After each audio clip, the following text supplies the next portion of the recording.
दोस्तों आपने बर्फी तो बहुत तरीके की खाई होगी, लेकिन इस रेसिपी में मैंने स्पेशली खोए को अच्छे से भूनकर एकदम रोस्टेड करके बर्फी बनाई है। इसमें सच में खोए का टेस्ट बहुत ही अलग और बहुत ही बढ़िया निकल कर आता है। इस रक्षाबंधन आप ये बर्फी बनाकर देखना। इसको बनाना सच में बहुत आसान है और बेस्ट बात है कि आपको ज्यादा सामान की जरूरत ही नहीं है। थोड़े इंग्रेडिएंट से ही इतनी बढ़िया बर्फी बन जाती है।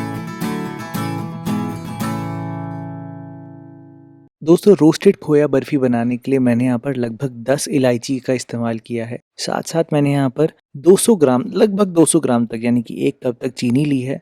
यानी कि 1 लीटर दूध के लिए 100 ग्राम आपको चीनी चाहिए। उसके साथ साथ मैंने यहाँ पर 2 लीटर तक फुल क्रीम दूध लिया है। आप यहाँ पर काऊ मिल्क का भी इस्तेमाल कर सकते हो, उससे भी बढ़िया बनती है। लेकिन सबसे पहला काम जो आपने करना है वो ये है कि आप इलायची को कूट लेना। अगर आप चाहो तो आप इसको मिक्सी में ग्राइंड करके भी बर्फी में डाल सकते हो, लेकिन मैं यहाँ पर सिर्फ इलायची के दानों का इस्तेमाल कर रहा हूँ, इसलिए मैंने उनको कूट के ही डाला है और छिलकों को निकाल दिया है। दोस्तों अगर आपको अच्छी मिठाई बनानी है ना, तो आपको लोहे की कढ़ाई का ही इस्तेमाल करना चाहिए और लोहे की कढ़ाई साफ होनी चाहिए। साफ सफाई से मुझे याद आया कि मुझे किचन साफ बहुत पसंद है, लेकिन हर किचन में सबसे बड़ा दुश्मन होते हैं कॉकरोचेस। इस लॉकडाउन में पेस्ट कंट्रोल करवाना इज नॉट सेफ। जिसका हिट ने बहुत ही बढ़िया इलाज निकाला है वो है हिट का एंटी रोच जेल, और ये सबसे इजी टू यूज है, वो भी बिना किचन खाली करे। आपको पूरे किचन में बस 20 डॉट्स लगाने हैं और आप 45 दिन के लिए बिल्कुल टेंशन फ्री। इससे कॉकरोच और कॉकरोच के रिश्तेदार आपके किचन में दावत करने नहीं आएंगे। And the best thing about it is that इसकी कोई स्मेल भी नहीं है। कोशिश करना आप यहाँ पर लोहे की कढ़ाई लेना, उसमें थोड़ा सा पानी डालना और फिर आपने यहाँ पर दूध डालना है। ध्यान रहे अभी आप इसको हाई फ्लेम पर ही पकाना। हाई फ्लेम पर आप पकाओगे तो थोड़ा जल्दी पकेगा, आसानी होगी। और ज़रूरी नहीं है कि आपने इसको स्टर करना है बार बार, बीच बीच में आप इसको स्टर करते रहना, दूध अपने आप ही कड़ने भी लग जाएगा। हाँ, लेकिन ध्यान रहे जैसे ही आप 50% पर आ जाओ, यानी कि आप दूध को 50% कढ़ा लो, तो उस टाइम पर आपको ध्यान देना बहुत ज़रूरी है। यानी कि दूध पे नज़र रखनी बहुत ज़रूरी है। तो जब 50% दूध पे आप आ जाओ तो आप इसको स्टर करना शुरू कर देना, अच्छे से साइड्स को स्क्रैप करना शुरू कर देना। और धीरे धीरे जब आप स्टर करते रहोगे तो आप ये देखो आप बिल्कुल खोए वाली स्टेज पर आ जाओगे, है ना दोस्तों। आप यहाँ पर बुलबुलों पे नज़र रखना।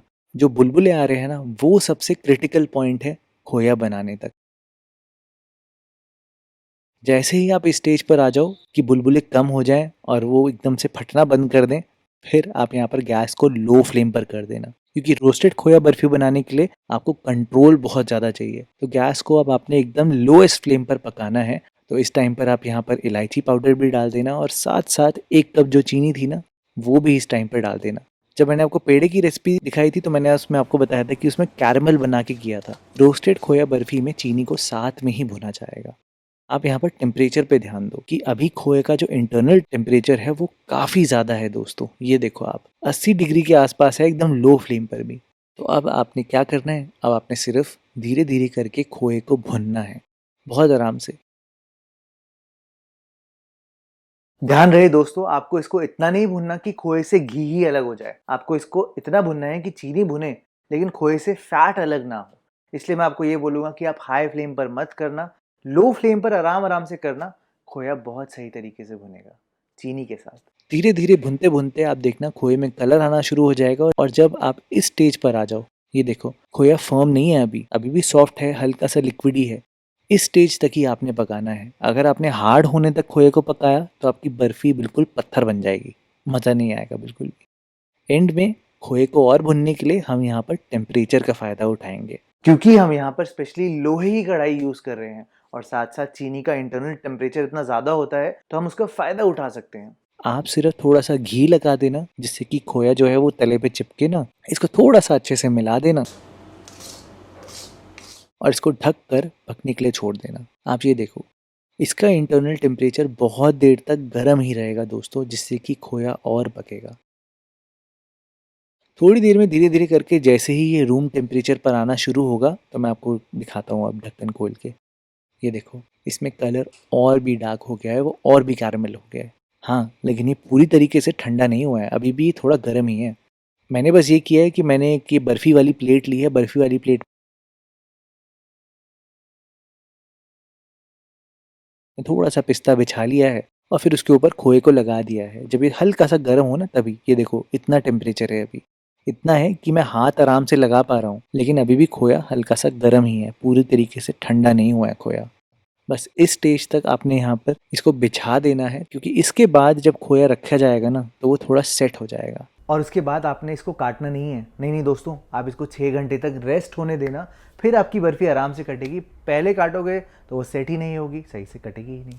बस 6 घंटे बाद मैंने थोड़ा पेशेंटली वेट किया है और फिर यहाँ पर बर्फ़ी को काटा है, और अब देखो कितने आराम से कट पा रही है बर्फ़ी। मैं आपको एक तोड़ के भी दिखाता हूँ। ये देखो अब कितनी सॉफ्ट बनी है बर्फ़ी। और यही नहीं, इसकी लाइफ भी बहुत ज़्यादा है दोस्तों। अगर आप इसको 12 घंटे बाद खाओगे तो और भी बढ़िया हो जाएगा इसका टेक्सचर। लेकिन आप इसको बना कर देखना, सिर्फ दूध, चीनी और इलायची से इतनी बढ़िया बर्फ़ी आप बना पाओगे कि सच में आपका दिल खुश हो जाएगा। तो इसको बनाना तो बिल्कुल बनता है। दोस्तों, इस रक्षाबंधन अपनी बहन के आने से या अपने भाई के घर पे आने से पहले अपने किचन में कॉकरोच का खात्मा करें इस एंटी रोज जेल से। आप इसको इस्तेमाल करके देखिए और स्पेशली ये बर्फी बना कर देखें। मैं जानता हूँ फैमिली में सबको बहुत पसंद आएगी।